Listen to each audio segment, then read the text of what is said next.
Fala galera, sejam bem-vindos ao Café Católico. Aqui quem fala é o seminarista José e hoje nós vamos dar continuidade à nossa saga aqui sobre contando a história dos papas, a saga dos vigários de Cristo. Hoje vamos para o volume 6, contando do 18º ao 21º Papa. E para falar aqui comigo...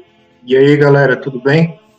Vamos que vamos, mas essa saga que eu acho que vai chegar no episódio 49. Mais ou menos por aí. Eu pego seu café e venho ouvir mais esse episódio do Café Católico. Agora chegamos, né? Então a gente teve essa ideia de fazer esses programas sobre os papas. Então agora vamos para o volume 6, né? De preferência, se você quiser, se você não ouviu os outros, né? Ouça sim, mas não que seja obrigatório também você ouvir os outros antes. Mas aqui contextualizando, né? Então...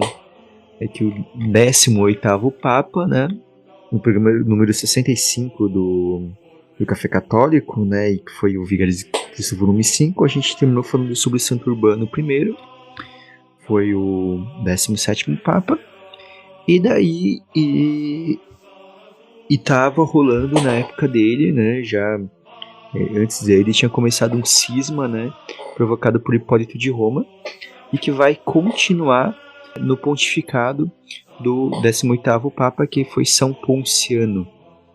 São Ponciano... Ponciano que foi exilado, né, o bichinho, tadinho. Eu tava até dando uma lida sobre isso. Sim, sim. Ele... a maior parte do pontificado dele foi bem tranquilo, assim, porque durante o... porque ele assume em 21 de julho de 230.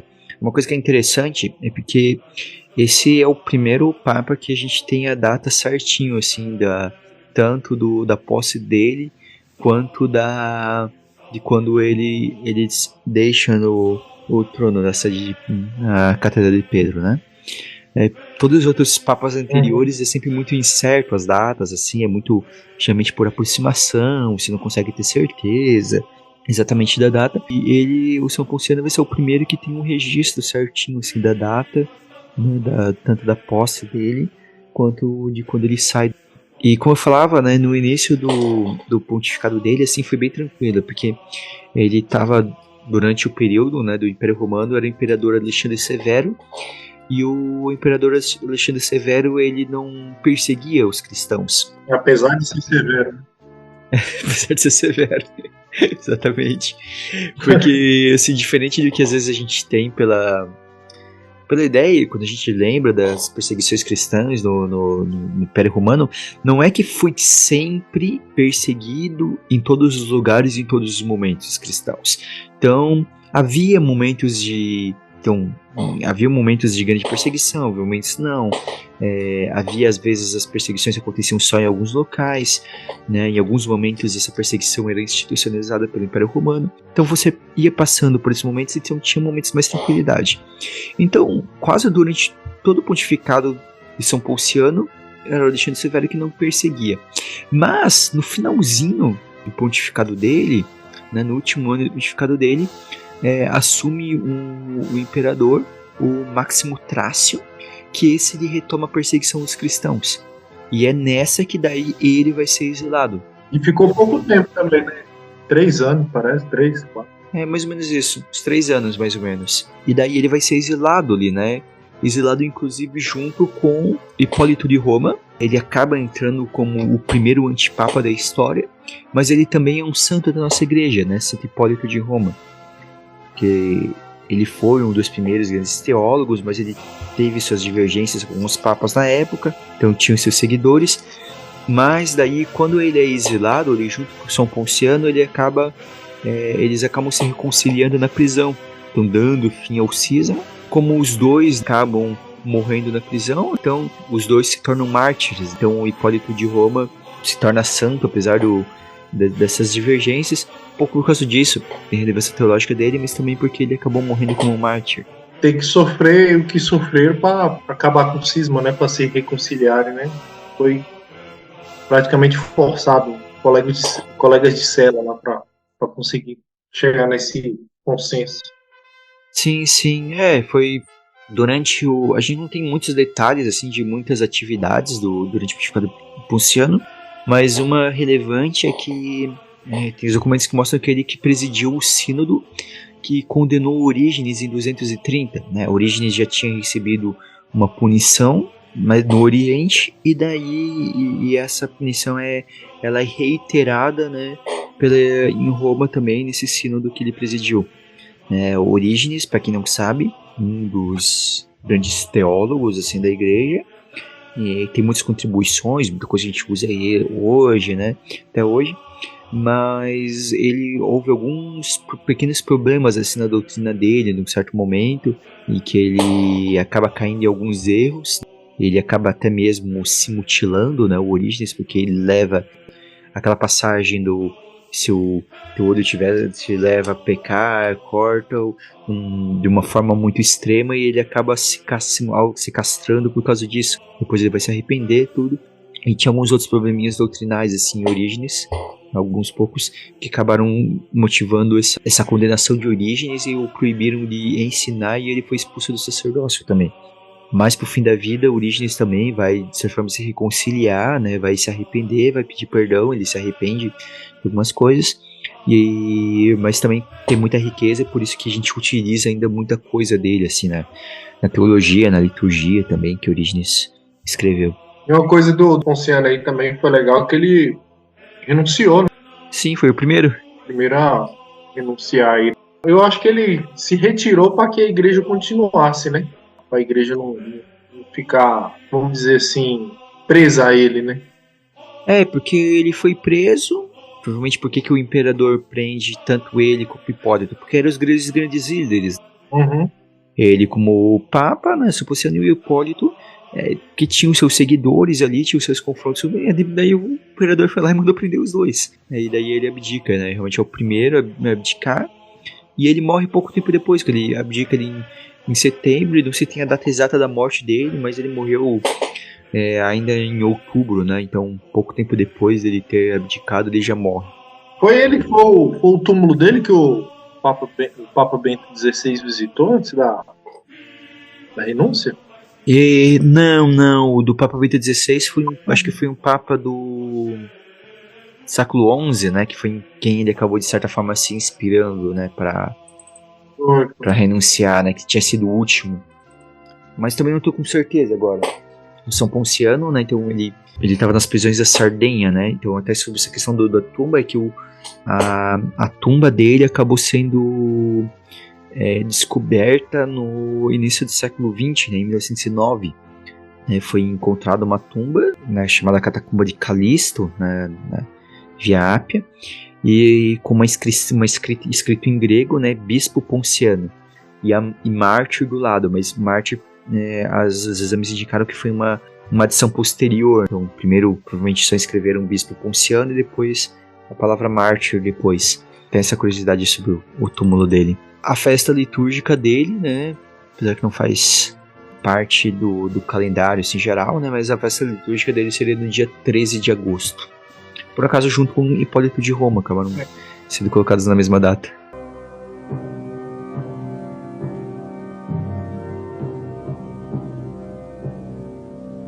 Reunidos em torno dos nossos pastores, nós iremos a ti, professando todos uma só fé. Nós iremos a ti. Bom, depois que São Ponciano morreu, foi eleito um novo Papa, que foi Santo Antero. Santo Antero. Provavelmente de origem grega, é o que parece, né? Mas ele ficou pouquíssimo tempo no cargo, apenas 43 dias no cargo.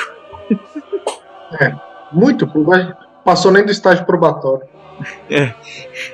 Uma curiosidade é que, apesar de ser apenas 43 dias, ele não entra sequer no top 10 dos papas com menos tempo, tá? Tem papas com menos tempo. Você falou da data do São Ponciano lá, que começou, né, que a gente tem a partir dele já tem a data de quando ele foi escolhido, né, e quando ele morreu, mas foi graças a Santo Antero, né, que ele colocou preservação dos acervos documentais da Igreja Católica, foi por conta dele, né, que ele fez todo esse todo um trabalho para preservar as documentações que tinha naquela época. Tanto que a partir do Ponciano que tem as datas, porque ele já começou a colocar isso. Né? Sim, ele. Por pouco tempo dizem que provavelmente ele que começou ali a fazer aquilo, né? E daí os próximos vão ainda levar mais além isso, né? Essa questão dessa documentação, né? E daí o Santo Antero, né, quando ele ficou 43 dias somente, e ele foi um mártir, né? Existem duas teorias. A mais aceita tem uma que tem a ver com isso que você disse, dele ter ido atrás, que ele teria sido mártir pelo fato de que ele, como ele estava indo, né, na sua busca por colocar na busca por coletar os atos de outros mártires, e daí nisso ele estaria coletando as informações de São Ponciano, ele teria sido morto. A outra, que é mais aceita, é que ele teria sido somente mais uma das vítimas da perseguição do imperador Máximo Cássio. Podem talvez de alguma forma estar relacionadas, a gente não tem certeza, né? Essas coisas aqui às vezes são um pouco incertas, né? São teorias. Era uma igreja primitiva, né? Que você vê o Papa organizando isso, né? Você vê que ele mesmo tomava frente de várias coisas, assim, botava a mão na massa, né? Buscava mesmo. E eu acho que muitas vezes eles faziam isso por não ter medo de seguir a Cristo, de ir à frente mesmo, de ir em contra ao próprio Marte, né? O próprio... Eles não ficavam parados, iam em busca mesmo, trabalhavam, e isso aí eles mostravam a cara e incomodava muito os imperadores da época. Porque é muito presente, né, a perseguição. Então, ele acabava sendo um grande testemunho, né? E a gente vai ter todos os papas como santos por causa disso, né? A grande maioria deles morrendo como mártires, justamente por isso, por ter essa coragem de tomar a frente, de realmente ser o exemplo, né? E guiar sobretudo pelo exemplo, né? Uhum. De Santo Antero a gente tem isso, e que daí que ele foi o primeiro papa a ser enterrado no cemitério de Calisto, na Via Ápia, né? O cemitério conhecido como cemitério de Calisto. Né? Apesar de que o Ponciano, que morreu antes, também foi enterrado nesse cemitério e foi enterrado depois somente de Santo Antero. Depois a gente vai contar ali o papa que vai atrás, né, do corpo dele. E bom, e a festa litúrgica de Santo Antero seria no dia 3 de janeiro. Então, Santo Antero não tem muitas informações. Agora, o próximo papa que vem, que é o 20º papa da nossa igreja, São Fabiano, esse é bem interessante. Esse tem história. Senta que lá vem história. A começar, né, pela eleição dele. Tem uma história bem interessante, né? O que se conta é que Fabiano, né, depois da morte de Antero, né, ele tinha vindo do campo e se estabeleceu em Roma, e que ele acabou sendo escolhido por Papa de uma forma muito extraordinária, né? Então, estando, né, todos reunidos, né, para eleger o próximo Papa, né, e com muitas pessoas ilustres, né? Então, Eusébio de Cesareia, ele relata, Eusébio de Cesareia, que é o primeiro historiador da igreja, né? Ele relata que efetivamente, estando todos os irmãos reunidos para eleger o que haveria de receber em sucessão ao episcopado, e sendo numerosíssimos os varões ilustres e célebres que estavam na mente de muitos, a ninguém ocorreu pensar em Fabiano ali presente. Ainda assim, prontamente, segundo contam, uma pomba vinda do alto pousou sobre sua cabeça, imitando manifestamente a descida do Espírito Santo em forma de pomba sobre Salvador. O Zé de Cesareia conta isso, e o que conta, né? Se conta a tradição é isso, é que foi dessa maneira. Estavam ali reunidos, veio uma pomba sobre Fabiano, e então ele é aclamado, todos percebem aqui como um sinal, né, de que ele deveria ser o próximo Papa. Ele era uma pessoa muito simples, um padre muito simples, e ali ele acaba sendo eleito. O primeiro que foi eleito por aclamação. Vão ter outros na história, mas ele é o primeiro que a gente tem um relato de que tenha sido dessa maneira, né? Todos os outros eram por uma eleição, realmente. Como geralmente é a maioria dos papas, né? Uma eleição, em torno de... com padres, com bispos reunidos, né? E a partir disso, assim, ele vai ter influência. Durante o período dele, né? O pontificado dele bate com o período de 2 imperadores romanos, né? Então, Jordano III e outro chamado Filipe I, não sei, tem muitos detalhes porquê, mas algumas coisas indicam que provavelmente ele tinha uma influência da corte romana, é porque ele que consegue que o corpo de Santo Antero e Santo Hipólito sejam liberados, né? Por isso que e daí depois eles são enterrados lá no cemitério de Calista. Tem uma tradição que vai dizer que ele batizou o imperador Filipe, seu filho.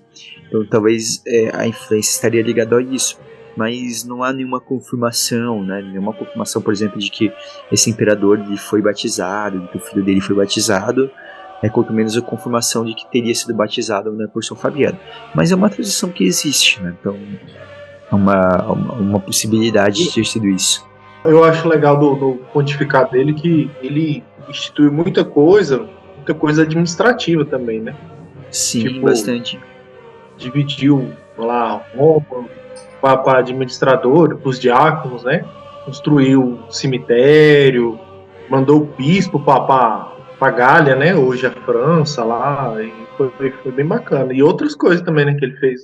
Essa divisão do território de Roma até é uma que a gente frequentemente vai ver outros papas dizendo que eles fizeram isso, né? Então talvez até fosse uma coisa comum, assim, né? Cada um fazia a sua divisão quando assumia, né? Mas aquela ali do enviar os bispos para evangelizar a Gália foi uma coisa bem nova. A gente era uma região que não tinha sido evangelizada ainda, a Gália. E ainda também nessa linha da administração também tem uma tradição, né? Que diz que ele que teria instituído o que existiam na época as 4 ordens menores, que seria o hostiário, o leitor, exorcista e o acólito. Hoje as ordens menores a gente tem só o leitor e o acólito, mas o hostiário existiu por muito tempo, era, digamos assim, o responsável por, digamos, abrir a igreja, assim. E como para servir como ele guardava as portas, né? Uma espécie de um sacristão, assim. Eu ia falar isso agora. É um administrador das paróquias, vamos dizer assim, da comunidade. Não um administrador, mas um funcionário. Isso. Isso, e daí era mais separado, né? São algumas funções que depois foram juntadas, né? Então se juntou com as funções do acólito, por exemplo, no sacristão, por exemplo. Mas tem essa tradição, né? Que traz isso para ele. E daí, né, também é do leitor, que existe até hoje, o exorcista, que daí por um tempo era uma ordem menor, né? Você recebia essa ordem, era uma ordem específica, né? Com relação com o sacerdócio, mas era uma ordem específica, uma ordem menor específica, e o acólito, né, até hoje. Mas essa é uma daquelas tradições que não dá para ter muita certeza, porque onde que se é citado isso é no livro chamado Liber Pontificalis. E o Liber Pontificalis é um relatório que ele traz algumas informações interessantes, mas ele foi feito no século XIII e ele, de certa forma, algumas coisas, alguns papas às vezes ele cria algumas coisas assim para tentar dar algumas atividades para o Papa, que naquela época não se tinham os documentos, né? Tem uma tradição que diz isso, mas a gente não tem certeza se foi São Fabiano que instituiu de fato, ou se foi uma coisa que foi surgindo aos poucos, talvez mais ao longo do tempo. Mas é uma possibilidade. Eu acho que alguma coisa começou aí com ele, né? Pode ter sido ou a ideia, ou a forma de agir de alguns leigos dentro das comunidades que foram trazendo para essa aceitação. Possibilidade. Às vezes ele também fez parte disso, mas não tudo, né? Então tem essas coisinhas assim. A gente sempre fala isso, eu se reitero assim, que essas coisinhas, essas imprecisões não devem chocar a gente, né? Como católico, assim, nossa, porque às vezes a gente tem um ideal. Não, há um processo histórico também dentro da igreja, que as coisas vão se criando, tudo, né? Então não dá para imaginar que lá quando teve as primeiras missas, usavam uns paramentos iguais como é hoje, né? Não, as coisas vão surgindo com o tempo, assim, né? As igrejas não foram sempre do mesmo jeito, então as coisas vão se construindo. É assim como as funções dentro da igreja não foram sempre as mesmas, né? Então as coisas vão se criando aos pouquinhos, né? Se criando e melhorando. Imagino que muitas vezes esse hostiário no início é se imaginar que às vezes podia funcionar até mesmo como um vigia, digamos assim, né? Considerando que muitas vezes os cristãos eram perseguidos, né? Às vezes era necessário ficar alguém na porta ali de olho, né? Não deixar entrar qualquer um, né? Porque essa foi a época com medo de perseguição, então a pessoa tinha que ser iniciada já na fé cristã para poder entrar na igreja, né? Até por essa precaução. Uma boa parte do pontificado dele, que foi longa, foi de 236 a 250, né? Ele fica 14 anos. Por basicamente 13 anos assim foi tranquilo, com o imperador Jordano III e com o imperador Filipe I. Mas então, ali no finalzinho do pontificado dele, assume o imperador Décio. E a perseguição volta, né, com força.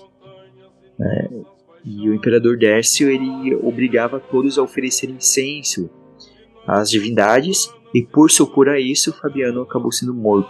A gente vê um período também em Roma de grande instabilidade política, né?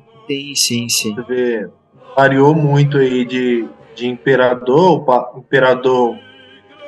cristãos, né? E imperador que caçava os cristãos, né?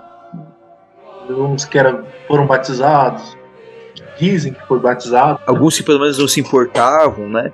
Talvez também, às vezes, dá pra você pensar também, porque às vezes se você tá em uma guerra, às vezes você não tem tempo pra parar pra pensar, pra perseguir uma religião, né? Se você tá preocupado, se você tá preocupado em manter o seu poder, né? Então nem todos os imperadores se preocupavam, né? Alguns imperadores eram religiosos das suas divindades, das suas religiões, alguns não, né? Então variava bastante realmente. Fabiano, inicialmente ele foi enterrado no cemitério de Calisto, foi encontrado posteriormente, né, com pesquisas a inscrição do nome dele, mas o seu corpo ele foi movido, em algum momento foi movido para a igreja de São Sebastião, né, e um sarcófago daí com seu nome foi descoberto no início do século XX. Então tem a inscrição dele no cemitério de Calisto, mas tem daí o sarcófago com o nome dele na igreja de São Sebastião também. Esse cemitério de Calisto é dentro do Vaticano hoje, sabe? Não, ele não é dentro do Vaticano. Eu não sei eu não sei exatamente. Ele fica as catacumbas de Calisto, fica em Roma, né? Mas não é na parte do Vaticano em si. Numa chamada... As Colinas de Roma. Isso. São catacumbas, né? Que foram achadas. Era uma chamada Via Ápia, que é uma das principais estradas da antiga Roma. Tem esse nome, ele tem basicamente o desenho dessa via até hoje. E daí no início do século XX pesquisas acabaram descobrindo, né, essas catacumbas, que acabaram descobrindo, né, vários papas enterrados, né, nessa cripta. E ela é uma das catacumbas de Roma, né? Foram encontradas várias, né, catacumbas, tem várias catacumbas em Roma, mas essa foi uma assim que usaram. E daí principalmente você encontra nessas catacumbas principalmente os papas do século II até o século IV, assim, praticamente todos foram enterrados nesse cemitério de Calisto, né? É a igreja primitiva mesmo. É interessante porque é interessante como às vezes se confirma, porque tinha essas tradições nesse cemitério de Calisto há muito tempo, e daí no início do século XX que encontram isso, né? Ele leva esse nome porque elas teriam sido criadas pelo futuro Papa Calixto I, né? Que na época que ele era um diácono ainda sob a direção do Papa Zeferino, né? Por isso que daí recebe esse nome. Então era uma coisa que tinha na tradição de que o Papa Calixto tinha feito no cemitério, e daí depois posteriormente acabou sendo encontrado de fato, né? Vale lembrar que o Vaticano era bem maior na época, tomava um passo maior.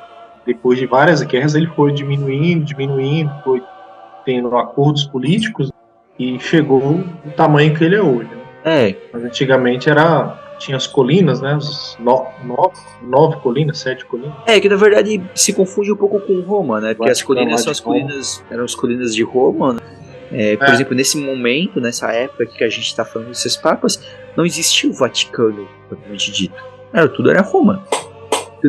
Uhum. E daí depois tem todo um processo histórico em que o Vaticano vai tendo a sua independência.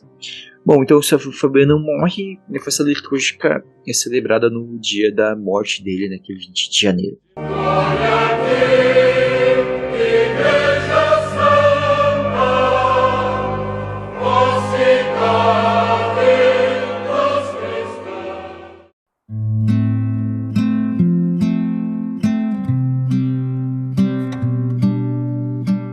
Então, depois, né, da morte de São Fabiano, vamos para o 21º Papa, né, o último desse programa que a gente vai falar, que é São Cornélio.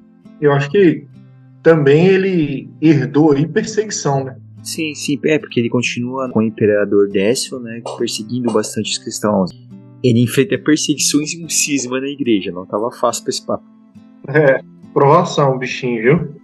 Ele assumiu, né, e começou a pontificado dele em 6 de março de 251.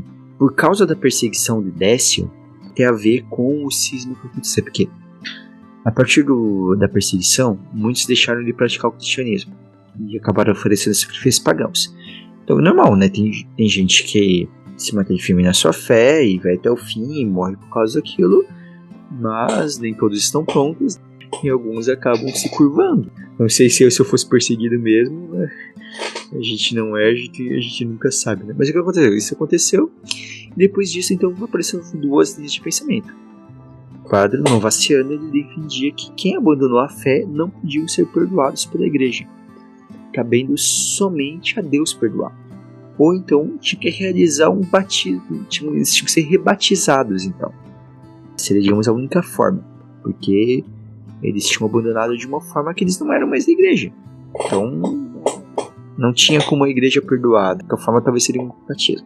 Já o Papa Cornélio, e se apoiando também em Cipriano de Cartago, que é um grande nome da patrística, eles defendiam que as pessoas deveriam mostrar arrependimento e praticar penitência por um período. Às vezes até mesmo penitência para o resto da vida. Mas bastava isso. E ali começa então essa discussão, essa briga. É interessante ver que assim, São Fabiano ele morreu em 20 de janeiro de 250 e São Cornélio eleito Papa somente em 6 de março de 251. Uma das maiores demoras para a eleição de um Papa que teve na história da igreja. É mesmo, eu não tinha parado para ver. Esse ato aí ficou bem longo, né? Isso foi culpa do imperador Décio também. Como ele estava nessa perseguição, o imperador Décio ele interfere, então ele continuava fazendo as perseguições, ele ficava muito em cima, então não conseguia se reunirem para fazer uma eleição do Papa. E daí, enquanto isso, quem, digamos, comandava ali era o Novaciano, que ele liderava um colegiado. Então é meio parecido para as pessoas entenderem. Muitos aqui talvez tenham passado para essa situação de, por exemplo, quando uma diocese fica vacante, seja porque o bispo morreu, se aposentou, ou foi transferido. Então, geralmente ali os padres se unem e daí tem alguém que vai ficar como administrador diocesano. Ele não é o bispo. E ele só tem alguém ali com poder mais limitado, né, mas fica um colegiado dos padres ali na diocese até que tenha um bispo. E ficou assim por um tempo ali, né, provavelmente a igreja durante aquele tempo. Mas daí, quando foi possível, Cornélio foi eleito Papa.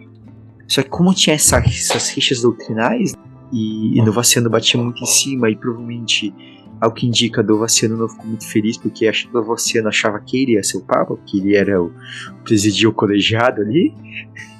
Ele acabou batendo de frente. E daí depois, ele e suas doutrinas acabam sendo condenados no sínodo convocado pelo Cornélio. O sínodo também foi convocado para reafirmar Cornélio como Papa. A gente vê que rolava quase uma treta dentro da igreja tendo esses conflitos, e também de fora para dentro da igreja, né? O imperador com a igreja e a igreja com a igreja. Sim, sim. Isso é bom, às vezes a gente quebrar aquele idealismo de achar que teve períodos que só agora que tem problema, sabe? Só agora que tem briga, só agora que dá confusão aí. Não, sempre teve, infelizmente. Veja como o corpo de Cristo, a parte mais mística sacramental, né, de que e por isso a igreja é santa. Mas nós no fim se envolvem pessoas que são falhas. As pessoas é que brigam, né? Acontece isso, infelizmente. Uma coisa que tem curiosa de São Cornélio é que existem alguns registros de cartas dele enviadas para outras dioceses que ajudam a avaliar o tamanho da igreja de Roma, né? E a importância da caridade, da obra de caridade que eles faziam, né? Então, por exemplo, tem uma carta que ele envia, que ele menciona que a igreja de Roma tinha 46 padres, 7 diáconos, 7 subdiáconos, 42 acólitos, 52 hastiários e mais de 1.500 viúvas e pessoas passando por necessidades. Para a época era uma grande estrutura, né? Sim, com certeza. E é interessante já você ir vendo, né, você tendo essa noção para a ideia de hoje, né? Claro que, considerando a população de hoje, às vezes parece muito pouco, né? Por exemplo, pegar a minha diocese, beleza, a segunda maior do estado aqui, mas o nível de Brasil nem é muito grande, a diocese de Joinville. Mas a gente tem 200 padres, né? A gente tem mais de 150 padres, acho, na diocese. Mais de 150 padres na diocese. Diocesanos mesmo, a gente tem acho que 100 ou 101, ainda mais uns 50 religiosos. Mas pra época, já tem 46 padres ali. E é interessante como ele citar a questão das viúvas também, né? Mostra como havia essa preocupação com a caridade também. Tudo. Eu não tenho nem ideia de quantos padres tem aqui na Diocese de Brasília. Deve ter bem mais. Não tenho ideia. Também nesse livro da caridade, também tem outras cartas dele que informam que ele tinha uma equipe de mais de 50 clérigos, que a igreja alimentava diariamente 1.500 pessoas. Então a gente vê a dimensão da obra de caridade, né? E daí alguns estudiosos eles vão estimar, né, a partir desses números, então estimar que em Roma naquela época tinha pelo menos 50 mil cristãos em Roma. Era muita gente. Sim, para século III, né? Uhum. Não era, digamos, maioria ainda, porque nesse período Roma tinha ali em torno de seus 800 mil pessoas, mais ou menos. Porque Roma já era muito grande naquela época, né? Então a gente pensa assim, era realmente um monumento Roma, assim, era um negócio absurdo, assim. Mas 50 mil você mostra, já percebe que estava crescendo, né? Então, apesar de que não era a maioria, né? Você percebe que coisas já chamava bastante atenção, que próximo aí de uns 10% pelo menos já eram cristãos, assim, na época. Então começa a ser relevante, né? Já aquela parcela que pelo menos se você não você vai conhecer alguém que era. Já movimentava que a gente vê que muitos imperadores não gostavam dessa caridade que a igreja já alimentava, né? Transferia a ideia do imperador bom, sustentava e provia todos para a igreja, né? A igreja toma essa parte que o imperador deixava de lado. As viúvas, as pessoas com necessidades, a igreja abraça isso aí e o povo vai deixar natural, deixar de seguir o imperador, ou buscar no convívio público para buscar a igreja, né? Está sendo, naquela época, alimentada, está sendo provida. É natural que você olhe com carinho para quem faz isso para você. Assim, se a gente vai ver desde os Atos dos Apóstolos que isso sempre foi uma das marcas que muito atraiu os cristãos, essa questão da caridade, né?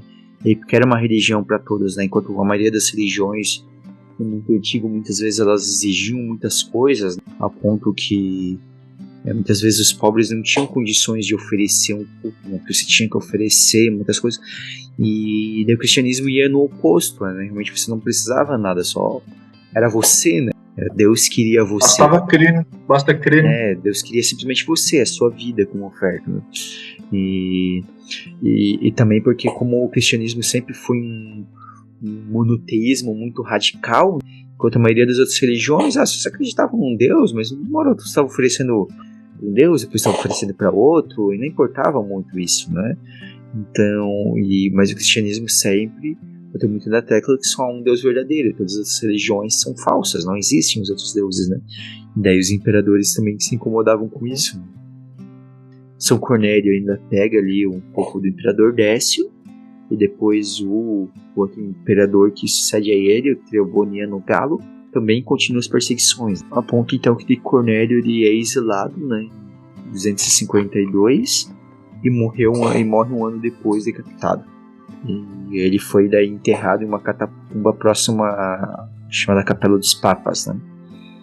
E essa fica no Vaticano mesmo. Engraçado que ele é o padroeiro dos namorados, né? Pô, essa eu não sabia. Padroeiro dos namorados? Mas tem, verdade, Dos namorados. eu não sei se tem alguma história por causa disso, mas... Na minha pesquisa eu não achei a história, mas tá assim, que ele é na Romênia, é considerado o padroeiro dos namorados. Na Alemanha. Na Renânia, né? Renânia, acho que era o nome... Isso. Ele seria uma área uma região da Alemanha, né, hoje em dia, né? A Renânia. Que a Alemanha é uma coisa relativamente recente, né? Final do século XIX, isso. A Alemanha como a gente conhece, digamos assim. Os episódios sobre como foi formada ali a Roma, o Vaticano, né, os estados papais ali também é legal. Sim, falar de história no geral, assim, né? Pegando a história da igreja em geral, é uma coisa que eu tô pensando. Eu tava. Com a Bruna a gente comentou umas vezes assim. A gente tava pensando. Talvez até começar. Teve seguidor que falou isso também no Instagram lá. E na verdade a gente tava pensando como aqui a gente segue uma linha histórica, tá? Mesmo começar uma linha histórica, talvez até começando lá com os judeus ainda, né? Quem sucedeu até chegar daí no. Programas posteriores, daí chegar, né, na igreja mesmo. Acho que isso também seria interessante, assim, falar um pouquinho lá do que se tem de um pouco de evidência histórica, né, a gente pode saber lá desde o início, dos patriarcas, tudo, e avançando aos pouquinhos. Eu acho que é interessante. Vamos, com certeza vamos fazer, né? Agora, quando a gente vai rezando e vamos vendo. Quem estiver ouvindo aí e quiser essa série aí, ó, manda lá no Instagram lá da Fé Católica que a gente vai estar recebendo esses pedidos e colocando numa lista de espera. Pra gente organizar e atender todo mundo. Aos pouquinhos a gente vai indo. Que também é vontade nossa de fazer esses temas, mas às vezes vai, né? Por umas coisas de banda preparo, às vezes a gente quer chamar alguma pessoa específica pra fazer algum tema, alguma pessoa que tem mais conhecimento que a gente, né? Dependendo da área. E a dificuldade que a gente tem também é de logística, né? Porque eu tô em Brasília, o José tá... Onde tu tá, José, agora? Estou em Florianópolis. E daí horários também, né? Que a gente estamos aqui nesse momento, ó, pra vocês terem uma ideia, a gente gravou esse programa das 10 às 11 da noite, né? Depois de fazer a oração depois de fazer as orações das completas no seminário, aqui gravando. Mas então é isso. São Cornélio, né? Então ele é morto ali, enterrado. E daí tem alguma coisa curiosa também, que durante a Idade Média, algumas de suas relíquias foram levadas, né, para a região onde hoje é a Alemanha, né? E daí tem um mosteiro beneditino que diz que está com a cabeça, né, que seria a cabeça de São Cornélio. É bem difícil, Eles dizem que né? Não dá pra comparar com outra coisa, né? Já que não tem outra cabeça dele, né? A gente aceita que a cabeça do São Cornélio. É a única. É a que tem, né? Se tivesse mais de um reivindicando, mais uma cabeça sendo reivindicada, daí e aí seria um pouco mais complicado.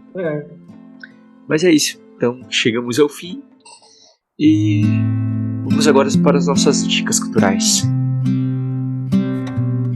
Então vamos lá, Leonardo, para fechar esse programa, o que você tem aí para indicar para os nossos ouvintes? Cara, eu pesquisei muito, né? Eu fui buscar na literatura, mas conversando com minha esposa, ela me sugeriu para indicar o filme Dois Papas, né? Pra gente ver aí como é que aconteceu aí do Bento XVI pro Papa Francisco, a gente tem uma ideia aí, né? Acho que um dia talvez dá pra gente conversar sobre esse filme, porque ele é meio polêmico em alguns pontos, assim, né? Porque acho que é bom as pessoas assistirem entendendo que, tipo, é a visão do cineasta sobre os papas, não é necessariamente como os papas eram, até porque aquele encontro nunca existiu também, né? Então, mas em alguns pontos ele pode ser interessante, assim. Mas vejam com uma visão crítica, assim, não... É uma romantização da história. Isso, não tomem como história, né? Porque, né? Porque em alguns pontos ele vai pegar um pouco, assim... Aquela ideia que, infelizmente, algumas pessoas têm uma ideia bem superficial de como se o Papa Bento XVI é o Papa do passado, transigente, o Papa Francisco, o Papa bonzinho, progressista. E não é bem assim, nenhum nem outro. Papa bom. Nenhum nem outro são assim, necessariamente. Então, mas, como entretenimento, assim, às vezes vale a pena. Só que isso às vezes é ressalva, porque eu acho que é importante. Mas vale a pena porque gera curiosidade para pesquisar sobre a vida dos papas, né? Sim. Bento e do Papa Francisco. Aí você vai pesquisando e você vai vendo que aquilo ali, muita coisa é igual você falou, do cinema, né? Vou colocar de novo em todos os programas sobre os papas, eu deixo lá quais são as obras principais aqui que são usadas como referência, né? Que uma que é a História dos Papas, de Charles Colombo, e também tem uma outra ali que é a vida dos Papas. São as duas obras principais, né? Ela é um pouco mais crítica, né, em relação histórica, assim, e o do Charles Colombo é um pouco mais utópica, assim, digamos assim, sobre a vida dos Papas. Mas também, assim, para dar uma dica nova, eu vou indicar um filme um filme que eu assisti recentemente, que é Um Lindo Dia na Vizinhança. Baseado em uma história real, um jornalista um jornalista investigativo que ele é mandado para fazer uma entrevista com uma apresentadora infantil que tinha nos Estados Unidos lá, e que era uma pessoa reconhecida por ser muito boa. E só que esse repórter, ele é muito desconfiado, assim, meio que aquela, tipo, pode uma pessoa ser boa o tempo todo? E meio que dando um spoiler, mas o próprio trailer já meio que mostra isso, não é um spoiler também porque é história. No fim o cara era realmente bom, assim, o tempo todo, o cara realmente era uma pessoa boa, assim. Mas é um filme muito bonito, assim, bem tocante. Isso é do Tom Hanks? Isso, com o Tom Hanks. O Tom Hanks faz o apresentador.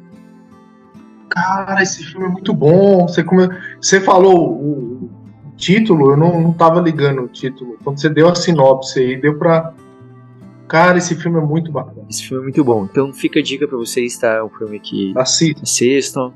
É um filme bem pra te botar pra cima, assim. Faz refletir, mas você deixa pra cima, assim. Porque assim, pra te deixar animado. Eu assisti com minhas filhas. Me sigam lá no @café.católico, né? Continuem dando sugestões, dicas. Uma última palavra aí, Leonardo? Não, pode mandar sugestões, críticas, dúvidas. Pode mandar lá no Instagram lá que a gente tenta responder mais prontamente. Tenta também fazer o programa que vocês pediram lá também. Então é isso. Obrigado por ver este programa. Perdão também pelas confusões de datas nos últimos momentos aí, mas a Bruna, né, minha irmã, ganhou um bebê, então a equipe foi temporariamente reduzida, né? Então a gente se atrapalhou um pouquinho aqui, mas agora vamos tentar retomar o ritmo aí das gravações dos programas. Então é isso. Um grande abraço a todos e até o próximo Café Católico.